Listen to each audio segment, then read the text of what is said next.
Hello from Doolin, Ireland, near the cliffs of Moher on the west side. We're excited today to bring you 6 things from Leviticus 10 and 11. The first thing is, at some point, it doesn't specify how long, Aaron's sons offer a fire that is strange or unacceptable before God. Now, if you remember, he gave specific instructions to the children of Israel what they were supposed to make this incense out of. It was a holy ratio they were to use nowhere else. And here Nadab and Abihu put something else in the fire and light that before God. And the consequences are severe. Because number 2, fire comes out from the Lord and consumes them, kills them. And I'm assuming that, as it says in the tabernacle, God is sitting in the mercy seat right there. Because it says he would move in a cloud, from the cloud of pillar to the cloud of fire, and he would move and they would follow him. So if the tabernacle is sitting there, God was probably sitting there and the fire just came out as soon as they did that. Number 3, Aaron could not go near the dead bodies of his sons in the tabernacle because he was consecrated, so he could touch nothing unclean. And he could not leave the tabernacle either, because he was consecrated for days at a time. So he could not go after him. So 4, he had to allow other people to take the body out, which were the cousins of the dead priests. Number 4, the Levites were not allowed to drink wine or strong drink while they were consecrated. We'll see this here and other places in the Bible. They're set apart, they're holy, and God is trying to teach the children of Israel the difference between what's holy and what's common, what's holy and what's profane. So while they're consecrated, the priests are not allowed to drink that. Number 5, Aaron says he doesn't want to eat of the sin offering for the whole nation. He's supposed to, but because his sons died while he was the high priest, he did not want to eat it, and he was excused. We see that Moses talks about that. Now chapter 11 switches up to talk about which animals are clean and which animals are unclean to eat. And we're going to get a lot of terminology that's differentiating between one animal and another, what makes them clean and what doesn't. And this is because, again, God is setting them apart and making them holy. They have different rules. Now Jesus later, when he comes, he declares everything as clean because he has come to change the covenant a little bit. So we'll get there eventually when Jesus says that. But we're going to read this now. And it is raining, so I'm going to protect the Bible. And we're going to look at the beautiful scenery here in Ireland. Chapter 10, Nadab and Abihu, the sons of Aaron, took either of him his censer and put the fire therein, and put incense thereon, and offered strange fire before the Lord, when he commanded them not.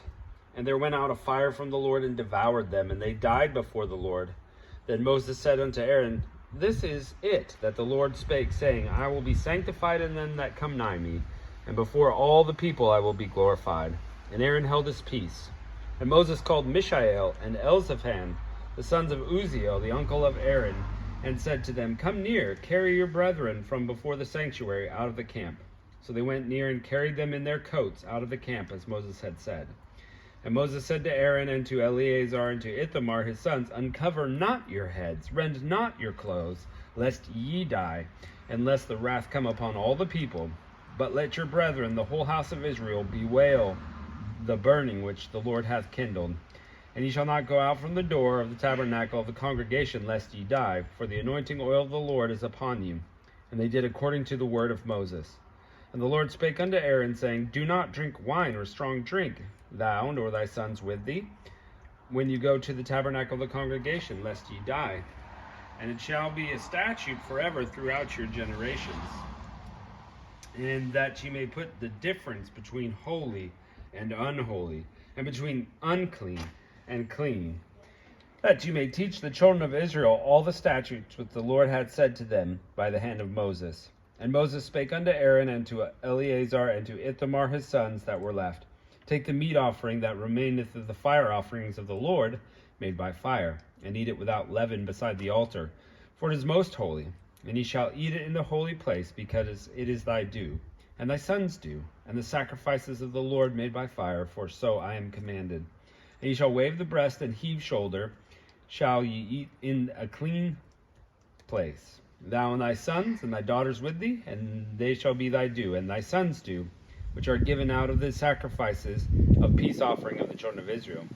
The heave shoulder and the wave breast shall they bring with the offerings made by fire of the fat, to wave it for a wave offering before the Lord. And it shall be thine, and thy sons with thee, by statute forever, as the Lord hath commanded. And Moses diligently sought the goat of the sin offering, and behold, it was burnt. And he was angry with Eleazar and Ithamar, the sons of Aaron, who were left alive, saying, Wherefore have ye not eaten the sin offering in the holy place, seeing it is most holy, and God hath given it to you to bear the iniquity of the congregation, to make atonement before the Lord? Behold, the blood of it was not brought within the holy place.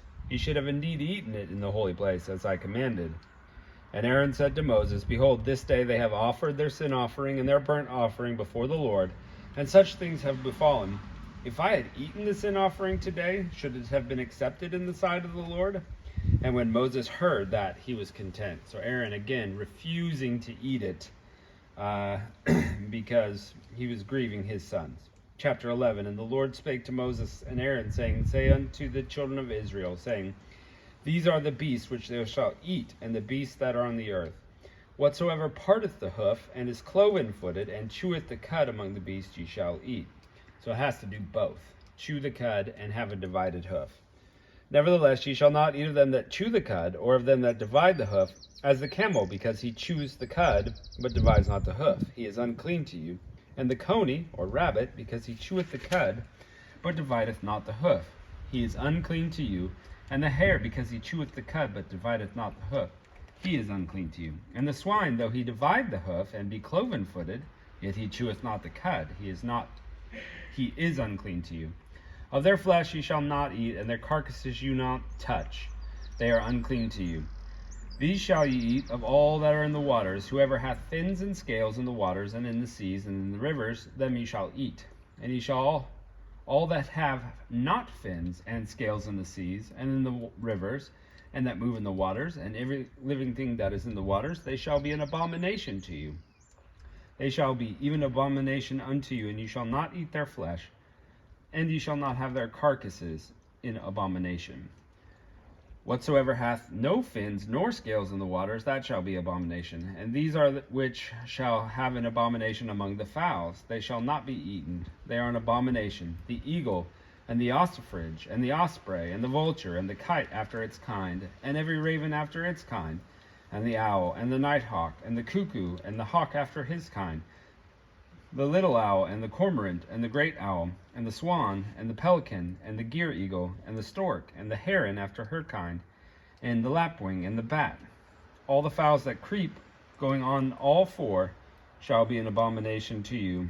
Yet these may eat of every flying creeping thing that goeth on all four, which have legs above their feet, to leap withal in the earth.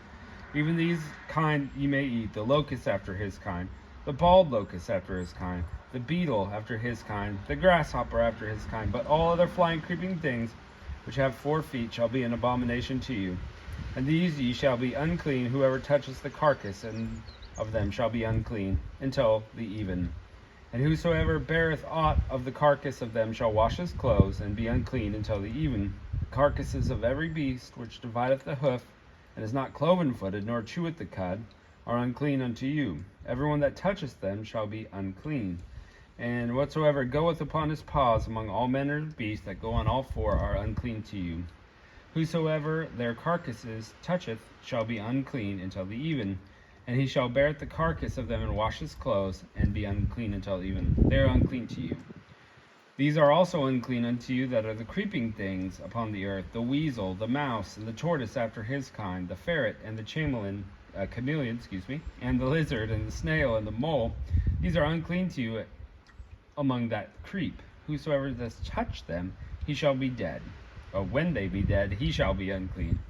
And upon whatsoever any of them, when they are dead, doth fall, it shall be unclean, whether it be a vessel of wood, or raiment, or skin, or sack, whatsoever vessel it may be, wherein any work is done. It must be put into water, and it shall be unclean until even. so it shall be cleansed. And every earthen vessel whereunto them that falleth, whatsoever is in it shall be unclean, and he shall break it.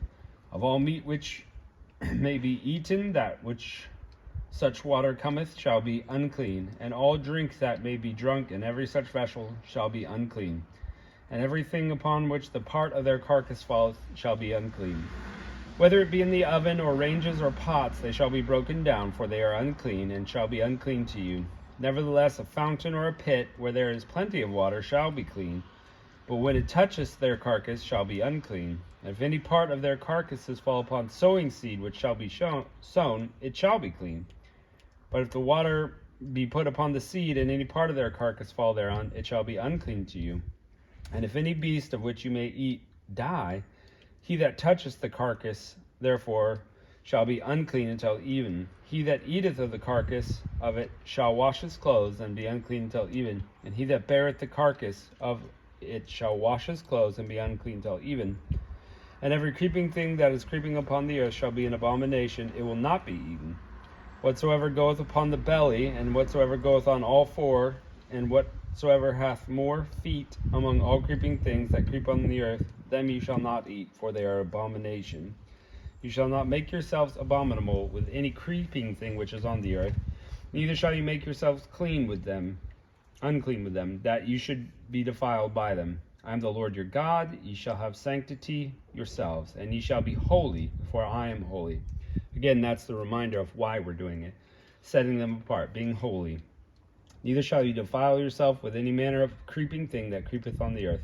For I am the Lord that bringeth you up out of the land of Egypt to be your God. You shall be holy, for I am holy. This is the law of beasts, and of the fowl, and of the living creatures that moveth on the waters, and every creature that creepeth on the earth, to make a difference between the unclean and the clean, between the beast that may be eaten and the beast that may not be eaten. And that's really the plan, is God is showing what's holy and wants to keep the nation holy. So, well, thanks for joining me on this beautiful trip to Ireland, and we'll catch you next time.